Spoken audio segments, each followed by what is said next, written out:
If you are a character artist, if you are doing sculpting, I hope you're familiar with Carlos Huente and his work. And I'm not talking about the only professional work, because he was involved in probably most of the blockbusters, most of the sci-fi films that that has been released in Hollywood in the last, I don't know, 20 or so years, right? But he also has a couple of books and just a lot of his personal work that he does. So the reason why I think this is crucial to know who he is, or just to know Carlos' work, is because, in my opinion, he is the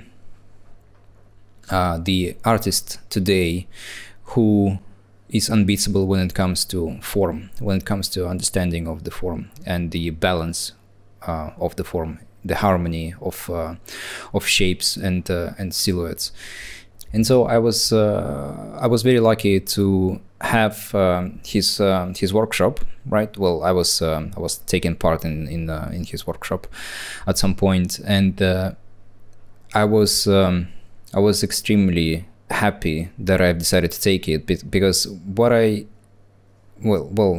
Carlos does professionally is creature design, right? And this is not exactly my cup of tea. Like, I don't really enjoy seeing or doing things like that, right? This kind of I don't want to say nasty, but it's just not exactly my taste. I prefer something like this, right, compared to let's say that. And by the way, those are just very kind of subtle not designs, but in terms of the darker side of Carlos's mind, Carlos's mastery, this is on the light side, right? There are more disturbing things that he's producing.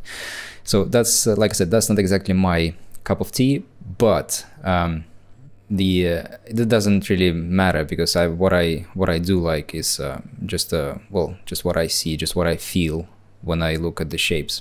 And so in the class, he wasn't just talking about the creature design, he was talking about the techniques, right? So what he uses and how he does things. And one of the techniques, or I guess one of the exercises that he gave to the class was very surprising. He just said that he gave a shape, right? The shape was looking like if you break an egg on a pan, right, you get this kind of blobby shape, and he would give that blobby shape to the class, and it would be just an outline, and he would ask the class to create something organic within that shape by using just two colors, white and black, right? And he would demonstrate what he meant in the class. So he would fill in that outline with some organic shapes. He wasn't following anything. It wasn't some kind of anatomy thing, right? It wasn't a shoulder, it wasn't a bicep, a finger, nothing like that. Just some kind of abstract organic shape within that outline. And because I don't draw and I don't really use drawing tools, Photoshop, anything like that, right? I don't really do any of this. Like I said, I don't draw. Let's put it this way. I wanted to translate that technique into my digital sculpting, and what I found out was that there is in fact a way to use that technique inside of ZBrush. And I guess the reason I need to explain what exactly was behind this technique, what it was for. The technique was to allow us to understand shapes, right? Allow us to visualize things a little bit clearer, because we don't there would be very little to no detail within those outlines, right? What we wanted to see, what we wanted to produce in those outlines was just highlight and shadow, and something that resembles organic look, right? So it's a way of just seeing purely the form, and that's it.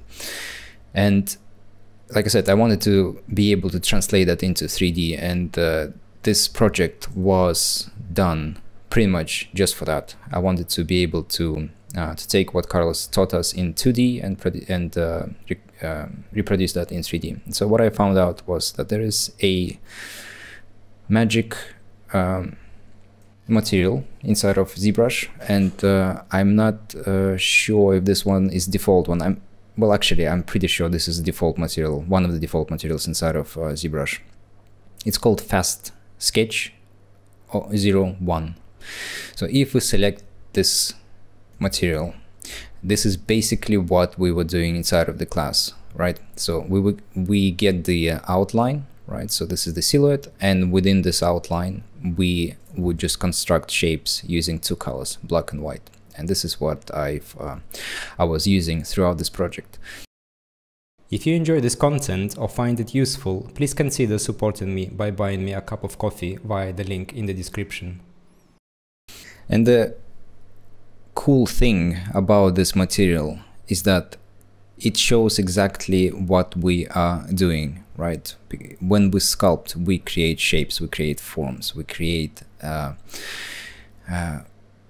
transition between things, right? And when we don't have any detail to stand out, when we don't have anything else other than just gray colors, right, or some kind of variation of gray basically, and some blacks and some pure whites, when we get to see just that, we can see shapes better, right? We don't have anything else in the way, and we also get to see the outline much better. So this way I was able to examine what I was doing and at the same time work on what I was trying to achieve. So if something was sticking out a little bit, perhaps too much, right?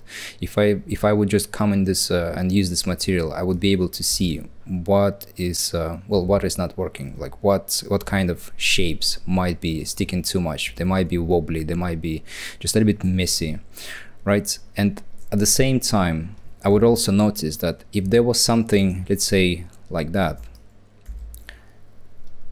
some kind of a detail, right? Something of this nature. If when I was working, for example, I didn't really notice that, but if I would switch to this material and I would see something like this, this would just immediately stand out to me. It would just break the whole thing that I see here. So I would just come in here and I would fix it.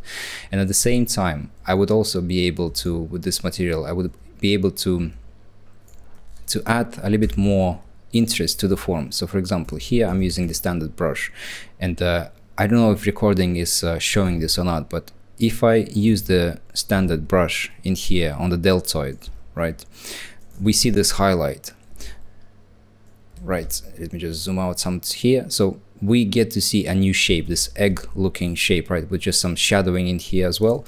And this is just a really cool thing, because before in this region it was just a kind of flat gray surface, right?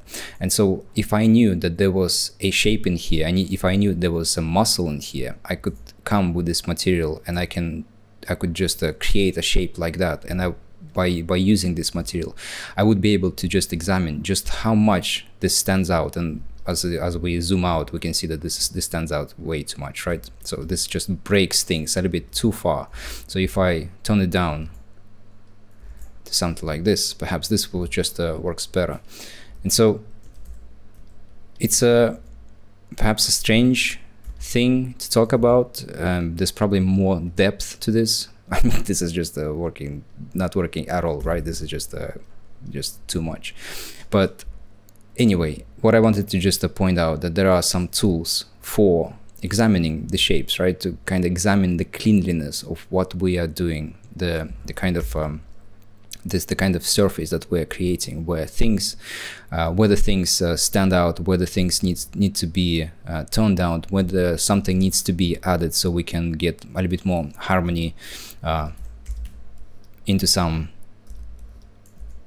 areas. For example, here I might come in here and just intensify the one of the muscles of the forearm. Maybe I want to intensify the bone, right? And just by using, for example, here I'm using DAM standard, I'm almost like drawing, I'm almost using a pencil, right? Because this kind of dark grayish line, it's almost like I'm using standard pencil on a piece of paper, right, to create this this effect. But this all translates into 3D, right? I'm just changing shapes, but here it looks like I'm using the exact same thing that Carlos Fuente was doing in his class. Like I'm almost painting.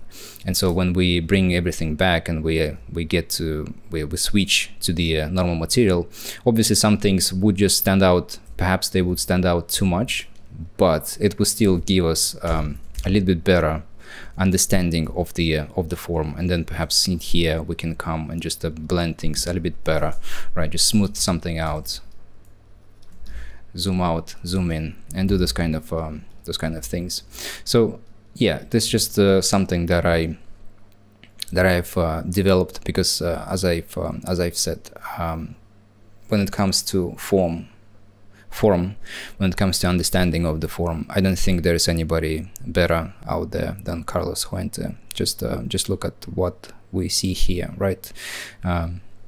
Ignore the subject matter. Just look at the tightness of things in here, right? Look at the highlights. Look at the volumes. Just the way the surface reads. You can almost touch it, right? There's definitely something going on behind it. There's definitely skin, there's definitely muscle, there's definitely some kind of structure that is also working. It's not just some kind of thing for the sake of beauty or for the sake of attracting attention. It all just feels natural, feels very organic, very tight, right? And so if we deconstruct this, the beginning of the process is pretty much that. It's the outline, right, of the creature, and then just a bigger form somewhere here, bigger form somewhere here, and then just coming and with darker colors we create the tightness, and even more darker colors we create the tightness. And this is how I translated that into 3D by applying this fast sketch material. And this way I was able to examine the forms. I was able to examine everything that I was doing on this character. And nowadays, every now and then I would use this material as well. Perhaps not as often as before, but still I would sometimes apply this material and just examine how things are looking. So for example, in here I can just make this one a little bit rounder because the silhouette is so much cleaner. Here I can look at for example, at the shadow, look at this area right here, and I can see that the shadow is doing some strange thing, right? Like the peck, the top of the peck is here, just disappearing, right? Just kind of falling. So what I can do is select my standard brush, and if I add a little bit more form, or if I maybe use a clay brush, doesn't really matter which one, smooth it out. And this way I create a kind of smoother transition of the shapes by analyzing the shadow, basically how well the gradient is looking, right? Whether it's super sharp or whether it's more subtle.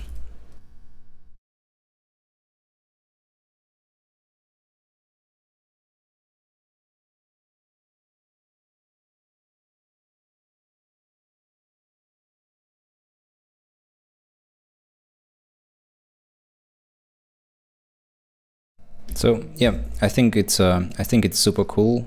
This material, it can be definitely, well, apart from just being cool looking, it's definitely handy. And yeah, I would encourage, just play with that, right? Just have some kind of exercise when you can produce forms using this material. Not necessarily start with this material like I'm doing here, right? But start with something normal looking, and then apply fast sketch, and just allow your eyes to refresh, allow your mind to go into a slightly different state where you can fall into almost like purely analytical way of seeing things, and then real time fixing it, almost like you are drawing, almost like you're working on the in the 2D medium, so to speak.